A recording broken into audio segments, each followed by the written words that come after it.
pessoal, tudo bem? Para quem ainda não me conhece, meu nome é Elaine, sou professora de História. Estou voltando com os vídeos depois de 2 semanas aí um pouco tumultuadas e vou continuar a falar sobre os presidentes da nossa República, na série Curiosidades da História.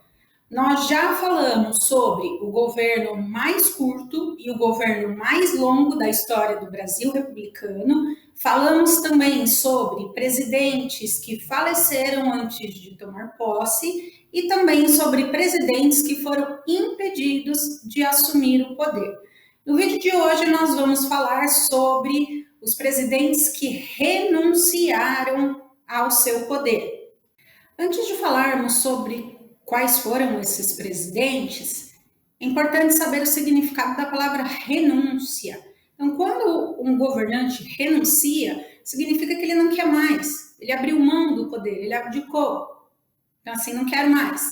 Lógico, né, por diversos motivos.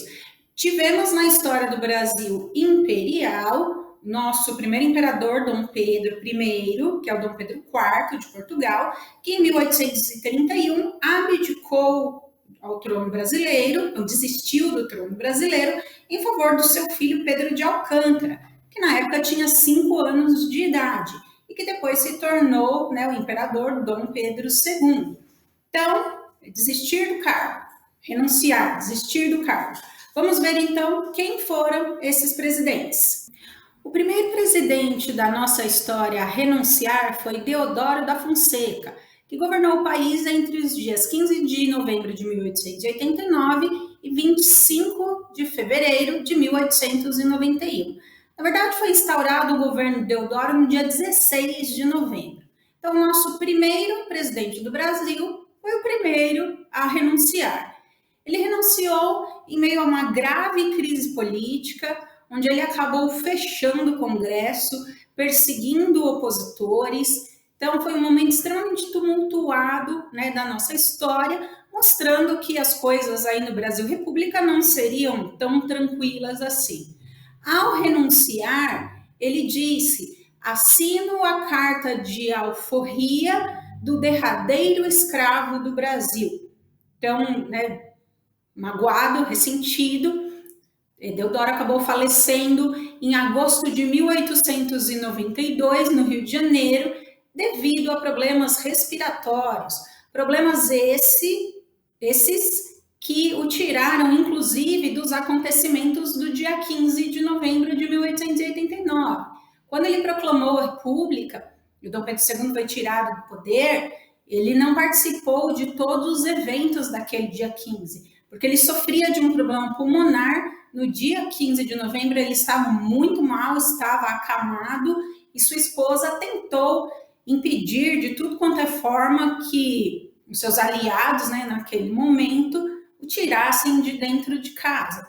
Ele acabou participando aí, né, acabou escapando e participando dos primeiros não, na verdade, sabe aquele que chegou no final da festa? Então, assim, né, chegou nos últimos momentos do acontecido, é considerado um herói republicano e retratado, né, como o líder do movimento republicano no Brasil, mas, né, não conseguiu terminar o seu mandato devido a essas graves crises políticas.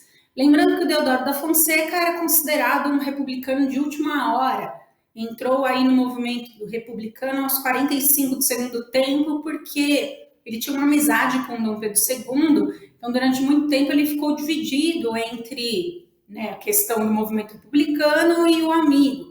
E por ser um marechal do exército, o movimento republicano cresceu bastante dentro dessa instituição, principalmente depois da participação do Brasil na Guerra do Paraguai, onde, né, depois dessa guerra, o exército brasileiro começou a cobrar do imperador, né, do então imperador, uma maior participação política na vida do país. O nosso primeiro presidente nem sequer terminou o seu mandato. Ele foi substituído, pelo seu vice, o Marechal Floriano Peixoto. O segundo presidente da nossa história a renunciar foi Jânio Quadros, que governou entre os dias 31 de janeiro a 25 de agosto de 1961. Jânio Quadros ficou conhecido aí como uma figura folclórica, um marketing político extremamente peculiar. O seu jingle de campanha, o Varre, Varre, Vassourinha, conhecido até hoje. Foi um dos primeiros candidatos também a se aproveitar da televisão como, né, um meio de propaganda política. Televisão que chegou no Brasil no final da década de 1950.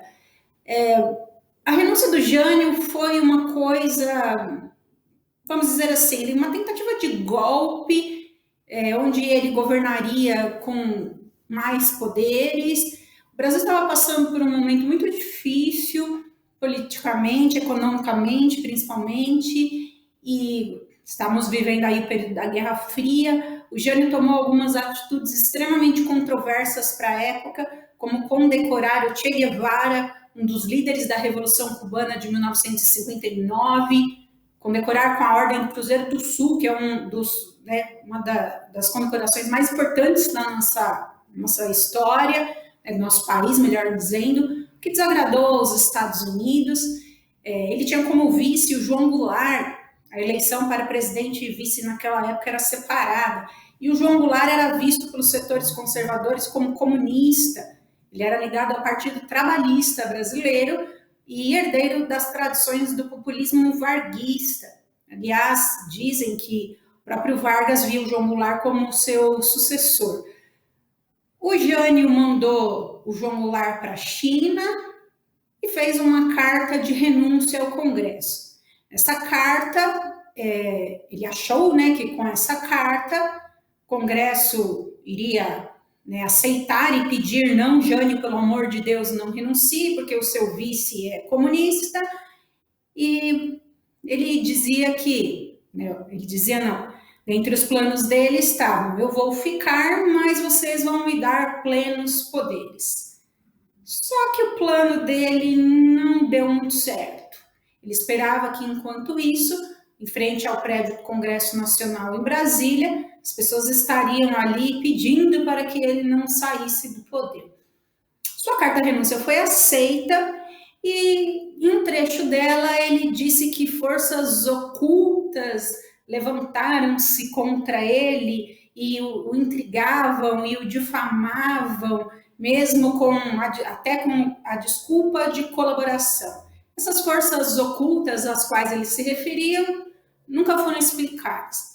Jânio saiu de Brasília, voltou para São Paulo, né, de onde ele era, e ele foi prefeito de São Paulo, inclusive. Ele acabou falecendo aqui em fevereiro de 1992, vítima de 3 acidentes vasculares cerebrais, AVCs. Ele estava muito debilitado, né, e acabou falecendo. Mas é uma figura folclórica aí na vida política brasileira, pelo seu marketing político, sua linguagem peculiar, a proibição do uso de biquínis nas praias do Brasil, dentre outras coisas. Mas foi um presidente também que não terminou o seu mandato, desistiu aí depois de 7 meses de governo. Espero que você tenha gostado do vídeo. Me deixe um comentário aqui embaixo dizendo se você gostou ou se você quer saber alguma coisa mais sobre algum presidente da nossa história. Eu vou deixar como tela final o vídeo dos presidentes que foram impedidos de tomar posse. Não se esqueça de curtir esse vídeo, compartilhar com seus amigos, se inscrever no canal e ativar o sininho para não perder nenhuma notificação. Vou continuar com essa série, que tem muito mais história aí nesse nosso Brasil republicano.